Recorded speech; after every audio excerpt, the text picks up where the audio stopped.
6 bulan lalu. Darsono, seorang tenaga pengajar yang masih berstatus honorer, sedang duduk termangu setelah jam belajar mengajar usai. 6 bulan terakhir ini, pria itu sering tertegun. Darsono memikirkan ajakan seseorang, teman satu sekolahnya dahulu. Nasib keduanya berbeda.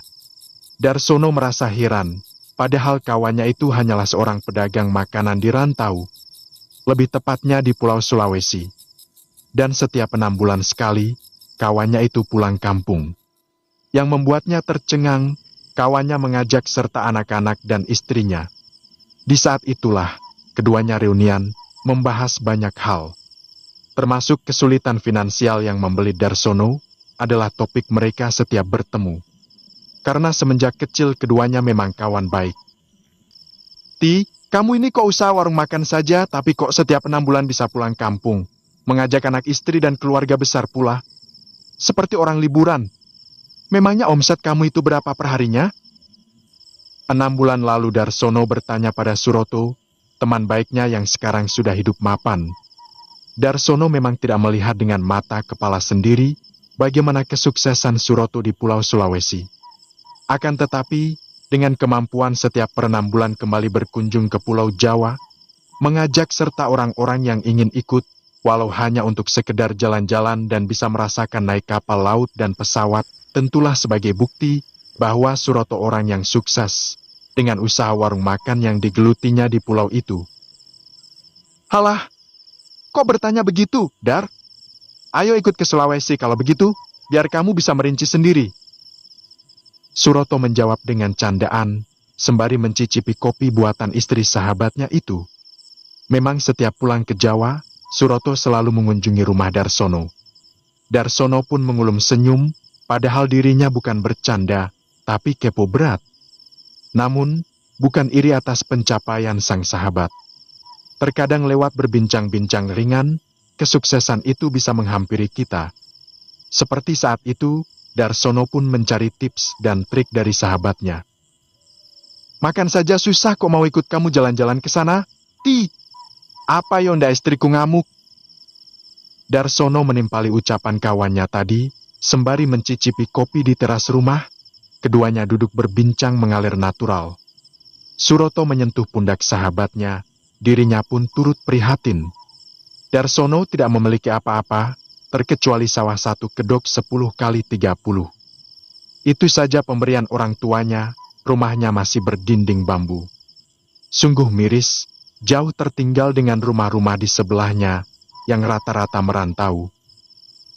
Saya bingung menjelaskannya, yang penting kan, kamu lihat sendiri kalau aku bisa pulang setiap 6 bulan.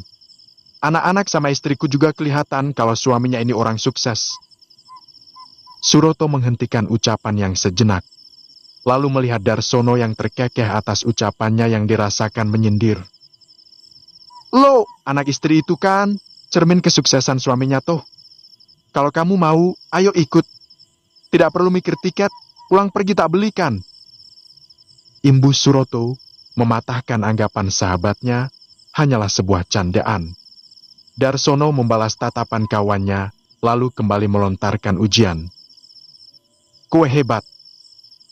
Setelah itu, Darsono pun menerawang jauh. Pujian tadi pun membuat Suroto jumawa. Hahaha, itu yang ikut sekarang. Selain anak buah, juga tetangga rumah. Jadi kamu bisa mikir sendiri. Opo yo urusan keuangan kok mau laporan sama kamu? Suroto memperjelas.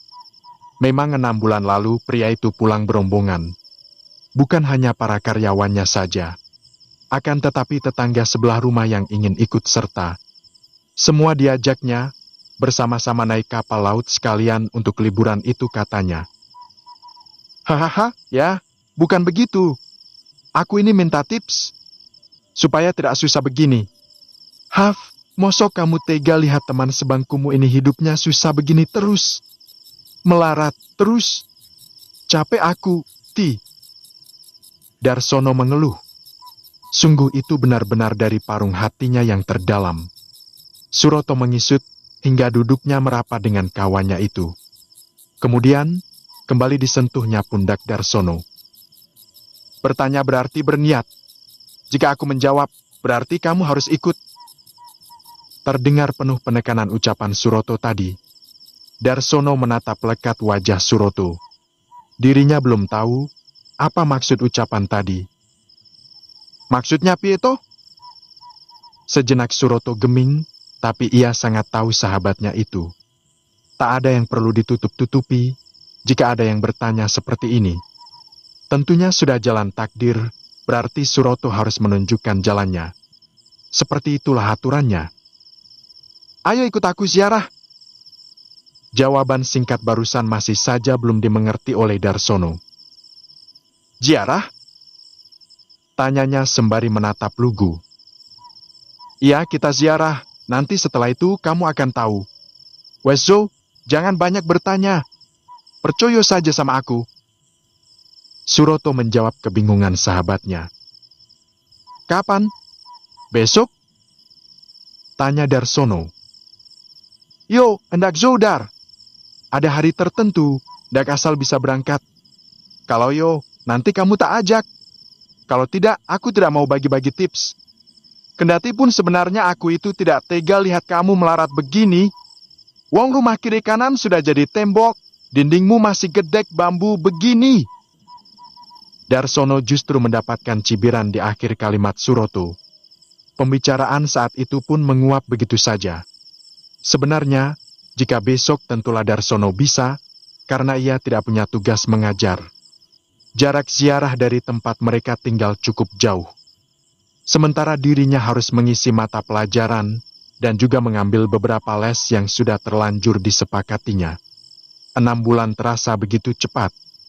Kini sang sahabat sudah kembali berkunjung. Tidak tanggung-tanggung, Suroto mengajak serta rombongan jauh lebih banyak ketimbang 6 bulan yang lalu. Menurut cerita orang sekampung yang tinggal di pulau yang sama dengan Suroto, usaha warung makan yang digeluti sahabatnya itu semakin sukses, dan Suroto sudah melebarkan sayap dengan membuka usaha toko grosiran khusus pakaian, yang diambilnya langsung dari Pulau Jawa. Itulah sebabnya semua karyawannya diajak untuk liburan sembari sekalian mengambil barang dagangan, langsung dari konveksi yang sudah menjadi langganannya. Seperti biasanya, ketika sudah reda rasa lelahnya setelah menempuh perjalanan jauh, Suroto selalu mengunjungi Darsono. Seperti malam ini, pria yang bisa dinilai dari penampilannya saja, sudah seperti bos itu, bertamu. Assalamualaikum. Waalaikumsalam. Darsono menjawab salam sang sahabat, lalu saling berpelukan. Keduanya lantas memilih berbincang-bincang di teras, adalah tempat favorit mereka sembari menikmati dinginnya angin malam. Bagaimana? Sepakat? Suroto bertanya melanjutkan pembicaraannya 6 bulan yang lalu. Darsono tertegun, ia memutar otak. Berziarah di makam pini sepuh orang tua atau tetua belum pernah dilakukannya. Tapi itu sudah hal biasa dilakukan oleh para tetangga sekitar rumahnya. Entah kenapa, Darsono tidak pernah tertarik. Begitu juga dengan istrinya. Sepuhan menit kemudian, Darsono menatap lekat wajah Suroto. Kapan? Like besok aku seakan bisa. Tapi ya begitu. Harus sembunyi-sembunyi dari istriku. Besok itu aku libur, pas tanggal merah pisan. Baru saja Suroto akan menjawab, tiba-tiba seorang perempuan datang dengan 2 gelas kopi.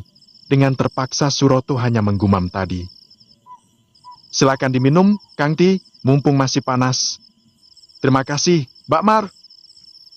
Suroto menjawab ucapan Mariati tadi. Mariati adalah istrinya Darsono. Perempuan itu melirik penuh intimidasi ke arah sang suami. Selalu saja setiap Suroto bertamu, Mariati menaruh curiga. Terlihat jelas dari gestur tubuhnya. Itulah sebabnya tadi Suroto terdiam ketika perempuan itu mendekat. Yo, besok pas Jumat Pon. Mariati tidak sudi mendengarkan pembicaraan sahabat suaminya itu. Suroto selalu saja kalau datang memamerkan kekayaannya, menurut Mariati terlalu congkak. Sedari tadi Mariati menunggu suaminya untuk makan malam. Sementara sang anak sudah tidak sabar menunggu. Mak, bapak mana? Aku sudah lapar. Ucap bocah laki-laki itu sudah sedari tadi memainkan sendok di atas piring kosong. Sabar, masih berbincang dengan temannya. Ya, sudah kalau begitu Bagas makan duluan, kata Mariati pada anaknya. Bagas adalah anak Mariati dan Darsono. Setelah menikah cukup lama mereka hanya dikaruniai satu orang anak. Rasa syukur tak terkira, penantian panjang akhirnya diberi kesempatan dan kepercayaan juga oleh Allah Subhanahu wa Ta'ala. Mariati mengusap lembut rambut cepak sang anak, lalu mengisi piring kosong tadi. Hem nyam, nyam. Bagas tidak sabar untuk segera menikmati menu masakan sang ibu. Ini, jangan lupa baca doa sebelum makan, ucap Mariati sembari menyodorkan sepiring nasi plus lauknya pada Bagas. Bagas pun menyambut, lalu dengan polosnya membaca doa dan langsung menyantap. Hari ini Mariati memasak opor ayam kampung. Menu istimewa itu memang menjadi menu favorit sang anak. Mar, sudah siap makanannya? Tanya Darsono dari arah luar. Sudah. Dengan terpaksa Mariati pun menjawab tadi. Ayo makan dulu. Aku sudah lapar sekali dari tadi. Tiap hari habis ngajar langsung ke sawah. Darsono mengajak sekaligus curhat. Halah, terima kasih, Dar. Tidak, kamu saja sana. Makan. Aku tunggu di sini. Suroto menolak. Namun Darsono tetap memaksa sembari memegang tangan sahabatnya. Menolak rezeki kowe? Wes ayo cepat. Hahaha.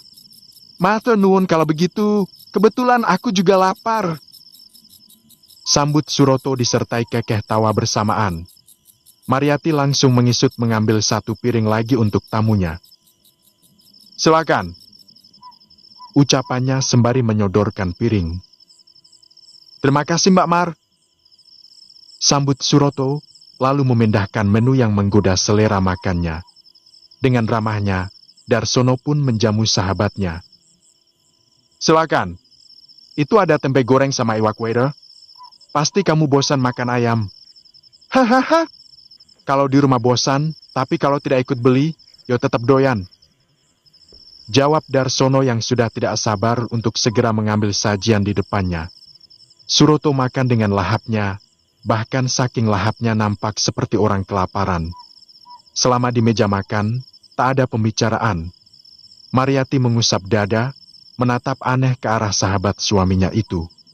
Makanannya tak beradab, seperti orang tidak pernah makan inak. Padahal katanya orang kaya dan pengusaha kuliner.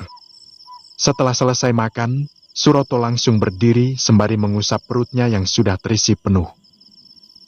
Alhamdulillah. Rezeki nomplok, aku pulang dulu, perutku mules. Pamit Suroto lalu meninggalkan Mariati dan Darsono yang masih di meja makan. Suroto menghentikan langkahnya di ambang pintu, lalu berbalik badan. Matur nuwun sanget Dar. Mbak Mar, Assalamualaikum. Katanya dengan suara kerasnya. Yo, Waalaikumsalam. Sambar Darsono menjawab salam tadi. Kemudian meneruskan makan. Suroto jauh lebih cepat makannya, seperti kereta api. Tidak dikunyah. Rupanya bukan hanya Mariati saja yang berpikiran seperti itu, tetapi Darsono juga heran. Baru kali ini melihat sahabatnya itu makannya seperti bebek, sangat cepat dan berhamburan. Mak, sudah. Ucap Bagas sembari menyerahkan piring kosongnya. Suara Bagas tadi membuat terkejap Darsono yang istrinya. Oh, ya. Kalau begitu sana cuci tangan, habis itu belajar lagi. Kata Mariati pada anaknya. Selera makan Mariati mendadak ambiar. Sementara Darsono langsung mengikuti langkah sang anak. Keduanya berada di ruang televisi, membiarkan Mariati kembali melaksanakan tugas dapur. Mariati memandangi wadah opor ayam buatannya, tandas tak tersisa barang setetes kuah pun. Ciri-ciri orang punya pesugihan. Rakus. Batin Mariati. Bagaimana tidak? Tadi Suroto menumpahkan semuanya ke dalam piring, bukan hanya opor ayam saja yang disikat, tapi iwak wedo sekaligus tempe semua diborongnya habis-habisan. Setelah selesai tugas dapur, Mariati menghampiri sang suami yang masih nampak duduk di tempat tadi. "Mas," ucap Mariati dan langsung menyentuh tangan sang suami setelah menjatuhkan diri. "Duduk." "Apa? Kenapa lagi?" selidik Darsono sembari menatap lekat wajah istrinya. Darsono membalas tatapan selidik yang tertuju padanya. Keningnya mengerut melihat ekspresi istrinya yang kelihatan selalu saja seperti itu ketika Suroto mengunjunginya. "Mas, sampean tidak memperhatikan Kang Suroto makan tadi?" tanya Mariati tanpa berbasa-basi. Darsono menghela napas, kemudian balik bertanya. "Yo, lihat. Kenapa? Tahu tidak, temanmu itu kan kaya, Mas. Aku rasa dia itu punya pesugihan. Bukan rasa, tapi aku yakin 1000%. Mariati menjabarkan isi hatinya dengan begitu gamblang. Darsono pun terkekeh. Selalu saja pria itu menanggapinya dengan candaan. Sudah biasa, perempuan selalu saja begitu. Sewot jika melihat orang lain sukses dan membandingkan dengan kehidupan sendiri. Terus, merasa paling suci dan seenaknya menuduh. "Lah, kok kamu tahu? Wong aku saja tidak tahu loh. Hebat kowe, sejak kapan jadi paranormal? Bisa buka praktek kalau begitu." Goda Darsono tadi beruntun. Tidak pelak, ucapan Darsono tadi langsung mendapatkan sikutan keras dari istrinya. "Aukhi," keluh Darsono, meringis sembari meraba dadanya. Lalu Mariati kembali melanjutkan argumen. Hei, lihat saja makannya. Seperti sepur kereta. Karena yang makan bareng kita tadi itu, Mas, bukan temanmu." Darsono kembali terkekeh geli, lalu bertanya dengan gimik serius. Tiba-tiba saja bulu kuduknya meremang. Mungkin karena bertepatan besok malam Jumat. "Lah, terus siapa kalau bukan temanku?" Mariati mendekatkan wajahnya agar tidak mengganggu konsentrasi Bagas belajar. Kemudian berbisik lirih di cuping telinga sang suami. "Setan." Mendengar ucapan istrinya barusan, Darsono langsung terkejut, tak menyangka dan tubuhnya pun refleks terlonjak. "Astagfirullah!" Pekiknya tanpa sadar dengan suara keras. "Bapak kenapa?" tanya Bagas. Suara tadi cukup membuatnya terganggu. Tidak, nak." Tampik Darsono membuat Bagas kembali dengan aktivitas belajar. Darsono kaget, bisa-bisanya istrinya berpikiran seperti itu dan menghubungkan dengan cara makan. Terlalu jauh kecurigaan Mariati atas kesuksesan yang diraih temannya. Bahkan, dirinya saja sama sekali tidak kepikiran, apalagi menaruh curiga. Semua orang berhak sukses dan menjadi orang kaya apapun itu profesinya, jika memang sudah takdir dan bekerja keras. Keduanya itu harus berbarengan. Bekerja keras jika belum takdir, semuanya akan sia-sia. Begitu pula sebaliknya. Semenjak dulu Darsono berpegang teguh hal itu. Itulah sebabnya dirinya termasuk tipikal pria pekerja keras. Walaupun gaji honorer tidak seberapa, tetap saja dijalaninya pekerjaan mulia itu. Entah sampai kapan Darsono akan bertahan dan diangkat menjadi PNS. Toh, masih ada sedikit sawah yang bisa menopang kebutuhan mereka, kendati pun tak ada lebihnya seperti tetangga sekitarnya, pikir Darsono selama ini. Tidak pernah merasa iri, karena rata-rata tetangganya yang sukses itu pergi merantau dan berusaha berpindah profesi, dagang misalnya. Dan rata-rata profesi itu membuat mereka cepat sukses. Tidak hanya pasrah sebagai petani murni sepertinya. Itulah sebabnya Darsono banyak mengorek informasi pada temannya karibnya itu. Darsono tidak bosan minta tips dan trik dari Suroto agar bisa berdagang untuk kedepannya jika punya modal. Walaupun sebenarnya ini melaksanakan diri karena Darsono tidak punya basic sama sekali untuk memulai cara berdagang supaya bisa sukses. "Halah, kowe ini selalu saja sujon.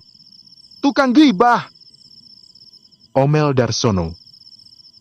Enak saja. Kenyataannya dia rakus. Sanggah Mariati tanpa beban. Gara-gara rakus terus punya pesugihan? Ulik Darsono, heran akan pikiran sesat sang istri. Bukan hanya rakus. Orang punya pesugihan itu pelit untuk dimakan sendiri, apalagi untuk orang. Tapi kalau makan di rumahnya orang, rakus. Lanjut Mariati semakin tak berarah.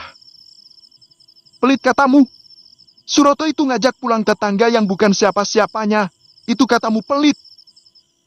Bela Darsono, geram juga akhirnya. Pokoknya, Mas jangan terlalu akrab sama Kang Suroto. Nanti jadi pengabdi pesugihan juga. Tegas Mariati.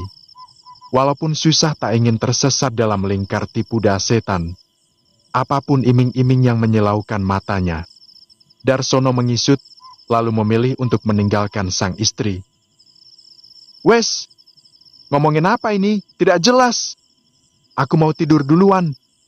Capek. Pamitnya kemudian. Malas menanggapi ocehan tidak bermutu, ujungnya nanti akan membandingkan dengan kehidupannya sendiri. Merasa paling bersih. Sesampainya di dalam kamar, Darsono memutar otak. Bagaimana caranya besok agar dirinya bisa ikut Suroto berziarah, karena tidak mudah meminta izin pada sang istri. Jika jujur mengatakan pergi bersama Suroto, tentu tak akan didapatkannya restu itu. Hanya ziarah di makam bisa menjadi sukses. Aku harus optimis. Batin Darsono, sembari membayangkan dirinya menjadi orang kaya raya, lalu terbuai dalam nyenyak tidur.